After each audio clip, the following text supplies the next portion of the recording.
le infer keyword dans TypeScript. Pour faire simple, le infer keyword est utilisé pour récupérer des informations de le type input. Et ça se fait à travers un conditional type et le keyword infer lui-même.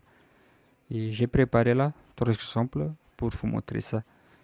Et le premier, imaginons qu'on aimerait avoir un type utilitaire qui prend une fonction comme entrée et qui va retourner la valeur de type du retour de cette fonction comme sortie. Comment mettre en place ça? D'abord, on va déclarer notre type utilitaire qu'on va appeler getReturnType et qui va prendre t comme paramètre, et ensuite on va rajouter une contrainte pour qu'il n'accepte qu'une fonction comme entrée. Et comme vous voyez là, on a mis any comme sortie parce que jusqu'ici, il n'y a pas de moyen pour récupérer le type de retour de fonction. Et par exemple en bas, il y a une fonction getOTP qui va retourner string comme type de retour. Et si on va choper le type de retour de la fonction getOTP dans un autre type qu'on va appeler OTP, il va retourner any pour l'instant. Mais on va rajouter quelque chose dans notre type utilitaire pour qu'il retourne string au lieu de any. Et pour le faire, on va rajouter infer r. En fait, ça va dire à TypeScript de stocker la valeur de retour de fonction en entrée dans une nouvelle générique qui s'appelle r. Et ensuite, comme c'est une générique, donc on peut l'utiliser dans la suite de l'instruction, et c'est pour cela qu'on peut l'utiliser ici comme sortie. Et maintenant, si on va regarder le type de OTP, au lieu de any, on a string. Dans le deuxième exemple, imaginons qu'on aimerait avoir un type utilitaire qui prend un tableau comme entrée et qui va retourner le type possible d'un élément comme sortie. Et comment mettre ça en place? D'abord, on va déclarer notre type utilitaire qu'on va appeler arrayElement, qui va prendre t comme entrée, et ensuite on rajoute une contrainte pour que notre type utilitaire n'accepte que des tableaux comme entrée.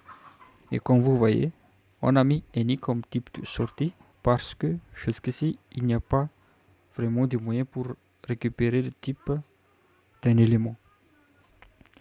Et par exemple en bas, on a une variable user et qui est une liste d'utilisateurs. Et si on aimerait avoir un type user à partir de cette liste d'utilisateurs, comme vous voyez, le type de user est any. Et ça, on peut résoudre ça grâce à infer. Et ce qu'on va faire, c'est on va tirer TypeScript de stocker le type de l'élément de cet array dans une générique qui s'appelle i par exemple. Et ensuite, on va retourner cette nouvelle générique comme sortie. Et si on va regarder maintenant le type de user, comme vous voyez, au lieu de any, on a ID number et email number. Et le troisième exemple, imaginons qu'on aimerait avoir un type utilitaire qui prend une fonction comme entrée et qui va retourner le type du premier argument de cette fonction. C'est vraiment atypique, mais ça nous aide à comprendre l'utilisation de infer. Et comment mettre en place ça? D'abord, on va déclarer notre type utilitaire qu'on va l'appeler getFirstParam et qui va prendre t comme paramètre. Et ensuite, on va rajouter une contrainte pour qu'il n'accepte qu'une fonction comme entrée. Et comme vous voyez là, on a mis any comme sortie parce que, encore, jusqu'ici, on n'a pas le moyen pour récupérer le type du premier paramètre du fonction en entrée.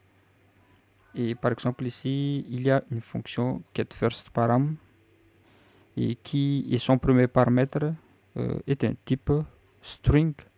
Ici, on va dériver un type qui s'appelle firstParam qui retourne le premier paramètre du fonction getFirstParam. On va voir que son type est any. Et on peut résoudre ça grâce à infer.